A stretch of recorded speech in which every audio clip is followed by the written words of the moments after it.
Firman Tuhan berkata demikian. Harapan orang benar akan menjadi sukacita, tetapi harapan orang fasik menjadi sia-sia. Tema firman Tuhan pagi hari ini ialah berharap dengan iman. Berharap dengan iman. Apabila disebut soal berharap ini, banyak yang mengharap. Tetapi yang membezakan di antara orang yang percaya atau beriman dan harapan bagi yang tidak beriman ialah orang beriman berharap disertai dengan iman. Nah, saudara dan saudari yang dikasihi oleh Tuhan, melalui pembacaan ini Amsal 10 ayat 28 kita dapat melihat bahwa ada dua golongan yang mengharap. Itu hal pertama yang harus kita ketahui, yaitu di dalam Amsal 10 ayat 28 ini kita dapat melihat dua golongan yang mengharap. Kedua-dua golongan ini memang memiliki harapan, tetapi yang membezakan menurut firman Tuhan ini ialah sama ada harapan mereka ini disertai dengan iman atau sebaliknya. Yaitu yang pertama yang mengharap ialah orang benar. Yang kedua orang fasik. Yang terkandung di dalam ayat ini yaitu harapan orang benar akan menjadi sukacita, tetapi harapan orang fasik menjadi sia-sia. Yang kedua ialah siapakah orang benar yang disebut di dalam Amsal ini. Siapakah orang benar?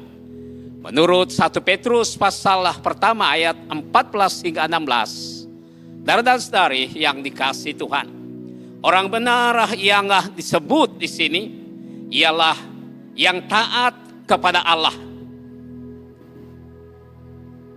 Tidak menurut hawa nafsunya, hidup di dalam kekudusan, dan beribadah kepada Allah sahaja. Manakala orang yang fasik ini, hal yang ketiga ialah siapakah orang fasik. Ini dinyatakan dalam 1 Petrus pasal 4 ayat 18. Mereka ini ialah yang suka membenar diri sendiri, tidak memuliakan Allah, seolah-olah ada hikmat, tapi sebaliknya tidak memiliki sedemikian. Dan mereka menyembah kepada makhluk-makhluk lain.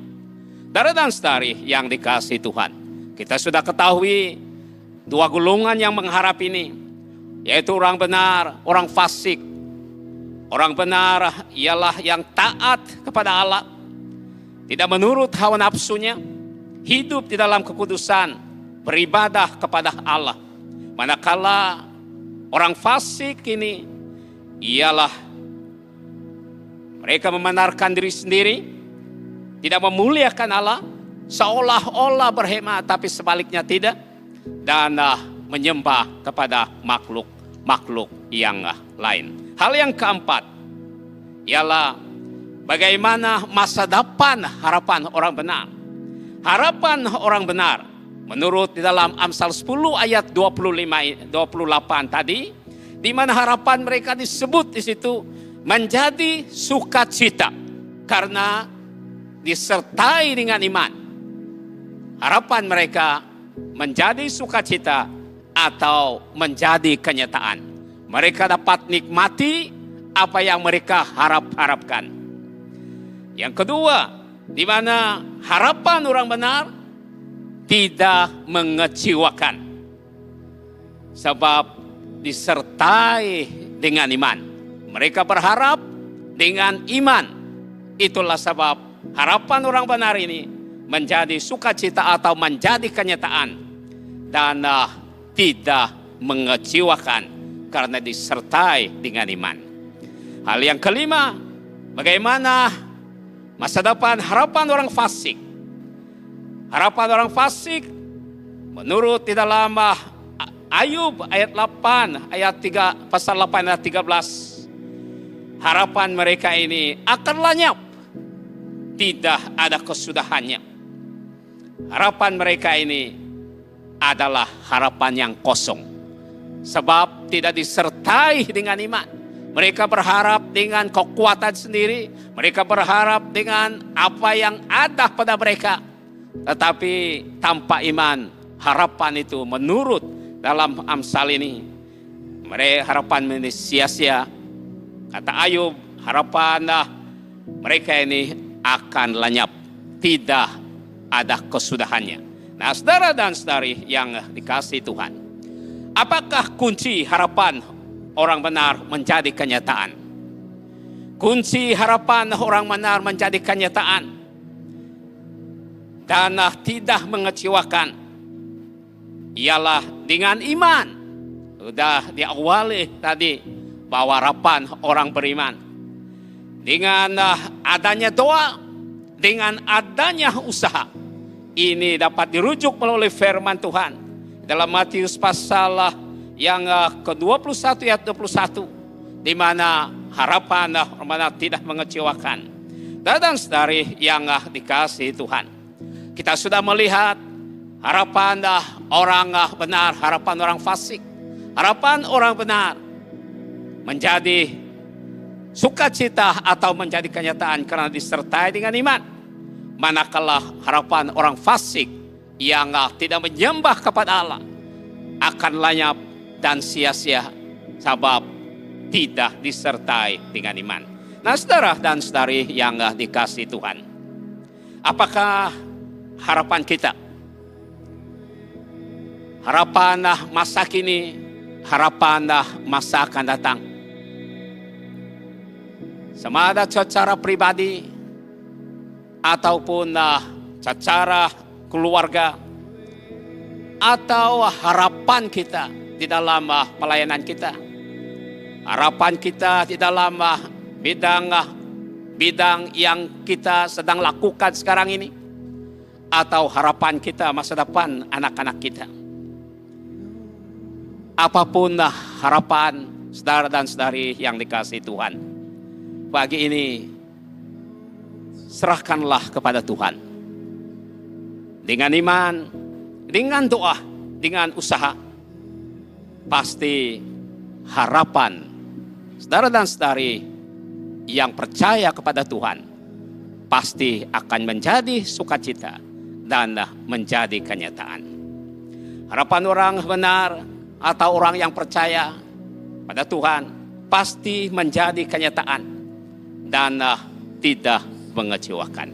Walau bagaimanapun, ingat kata-kata ini, sejauh mana harapan kita, setakat itulah Allah memenuhi harapan kita sesuai dengan iman kita. Apakah harapanmu? Apakah harapan saudara dan saudari?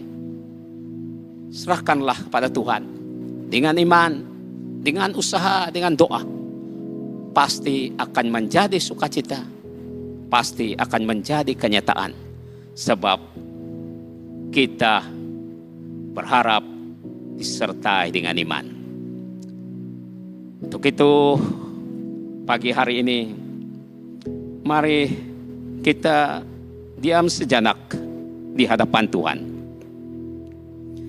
Kita renung, kita berpikir, apakah harapan kita masa kini, masa akan datang.